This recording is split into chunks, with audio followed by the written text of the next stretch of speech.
Good morning students. Today we will talk about EV subject. Already last class la நம்ம domestic animal பத்தி பார்த்தோம் அப்படிதானமா. சிக்கு யாரெல்லாம் போய் மீட் பண்ணாங்க? 3 animals போய் மீட் பண்ணிச்சு அப்படிதானமா. இன்னைக்கு இந்த கிளாஸ்ல சிக்கு யாரெல்லாம் போய் மீட் பண்றாங்க பத்தி பார்க்கலாம். ஓகேவா? பாருங்க. Domestic animals that give us.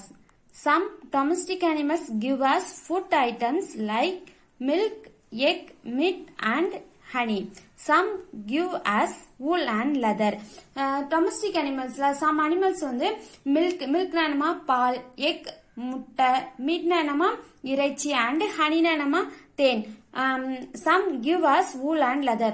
ஒரு சில அனிமல்ஸ் வந்து நம்ம வந்து இறைச்சி அது மில்க்கும் கொடுக்குது, இறைச்சி சாப்பிட்றதுக்கு எக்கு இறைச்சி எல்லாமே கொடுக்குற அனிமலாவும் இருக்குது. சம் அனிமல்ஸ் வந்து அதுல இருந்து நமக்கு ஊர்ல நம்ம கம்பளி நமக்கு குளிர்காலத்துல போத்தி தூங்குறதுக்கு எல்லாத்துக்குமே அது அதோட தோல் எல்லாமே லெதர்னா என்ன தோல், அதோட தோல் எல்லாமே யூஸ்ஃபுல்லா இருக்குன்னு சொல்றாங்க.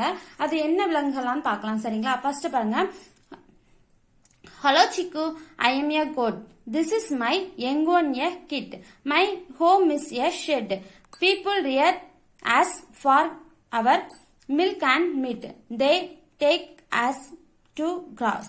பாருங்க, என்னோட நேம் வந்து கோட். கோட்னா நம்ம ஒரு ஆடு.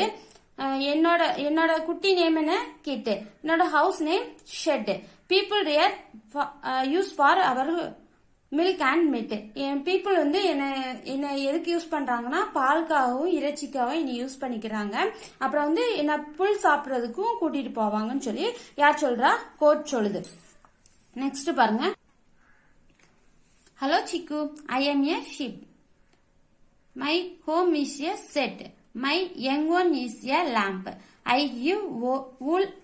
People use wool and make sweater, gloves and shawls.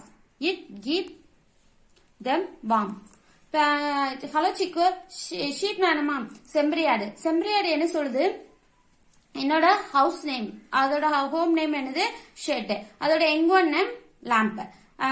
Wool வந்து என்னமா கம்பளி. பீப்புள்ஸ் வந்து மனிதர்கள் வந்து என்னை எதுக்கு யூஸ் பண்ணிக்கிறாங்கன்னா sweater and gloves and shawl பண்றதுக்கு என்னோட தோலை வந்து யூஸ் பண்ணிக்கிறாங்க அப்படின்னு சொல்லி சொல்லுது. ஓகேவா? நெக்ஸ்ட் பாருங்க. ஹலோ சிக்கு, வி ஆர் ஹனிபி. நாங்க எல்லாரும் தேனீக்கள் அப்படின்னு சொல்லி சொல்லுது. அவர் ஹோம் இஸ் எ பீஹியூ. என்னோட வீடு வந்து ஒரு தேன் கூடு. We live together in large numbers. நாங்க வந்து பெரிய எண்ணிக்கை, லார்ஜ் நம்பர்ஸ்னா நாங்க பெரிய எண்ணிக்கையில தான் நாங்க எல்லாருமே வாழ்வோம். எங்க வீட்டுல வந்து ஒருத்தர் மட்டும் வாழ மாட்டாங்க, நாங்க வந்து நிறைய பேர் வாழ்வோம்னு சொல்லுது. We make honey from flowers. நாங்க வந்து ஹனி எதுல இருந்து எடுக்கிறோம் அப்படின்னா நாங்க பூக்கள்ல இருந்து ஹனி வந்து எடுத்துக்கிறோம் அப்படின்னு சொல்லி சொல்லுது. நெக்ஸ்ட் பாருங்க.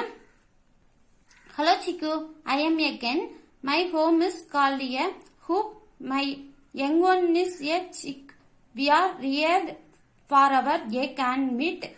Turkey and duck are also reared for their egg and meat. Next யார் போய் மீட் பண்றது? சிக்கு கென். கென்னா என்னமா கோழி. இதோட ஹோம் நேம் என்ன? ஹூப். மை எங்கோன், அதோட எங்கோ நேம் என்ன? சிக். ரியர்டு அதை வந்து எதுக்கு யூஸ் பண்றாங்கன்னா எக்குக்கும் மீட் என்ன இறைச்சிக்கு யூஸ் பண்ணிக்கிறாங்க. அதே மாதிரி டர்க்கினா என்னமா வான்கோழி. டர்க்கினா என்னமா வான்கோழி. டக்குனா என்னது? வாத்து. அதுவுமே அதோட ஹோம் நேமும் ஹூப்பு, அதோட குட்டி நேமும் சிக்கு. அதையும் எதுக்கு யூஸ் பண்ணிக்கிறாங்கன்னா எக் அண்ட் மீட்டுக்கு யூஸ் பண்ணிக்கிறாங்க. ஓகேவா? பாருங்க. நெக்ஸ்ட் பாருங்க. சிக்கு set, I feel happy to have meet all of you.